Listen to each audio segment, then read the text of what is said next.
บ่แม่50มื้อนี้ก็พาทุกคนมาย่างตลาดคือเก่าคือเดิมทุกคนจ้ะยามเช้าๆมาคนก็สิมาย่างตลาดเนี่ยเพราะว่าคนมาซื้อของออกไปขายอยู่แถวบ้านคุณเนาะอันนี้ก็เป็นตลาดแผงขมวนเด้อทุกคนเด้อใส่ตลาดนี้สิใหญ่กว่าหมู่เบิดในอันแผงขมวนมีอาหารหลากหลายอย่างทุกคนจ้ะ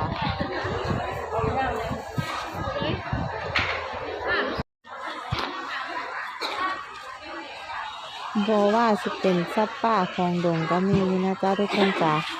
สำหรับผู้ใดอยู่ไกลหรืออยู่ไกลนะจ๊ะทุกคนจ้ะ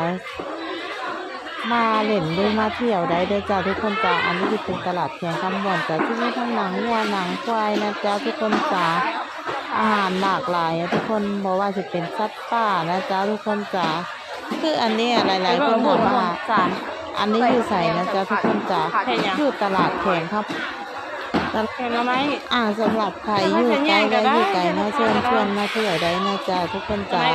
อาหารหลากหลายที่กินไปถือกับทุกคนเป็นสัตว์ป่าของดงเพราะว่าสิเป็นอีหยังหลากหลายหลายอย่างอีหลีทุกคนจ้าสำหรับตัวคุณอยู่บ้านคุณอยู่ไกลเนาะอยู่ไกลตลาดทุกคนด้วยความคุณ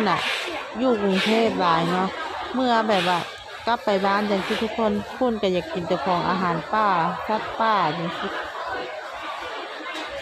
สำหรับไผ่นะจ๊ะทุกคนจ๋าแบบว่าอยากกินของป่าของโดงบ่ว่าสิเป็นบุญบ่ว่าสิเป็นสารนะจ๊ะทุกคนจ๋าเชิญมาซื้ออยู่ตลาดแผงขมวนได้เด้อจ้า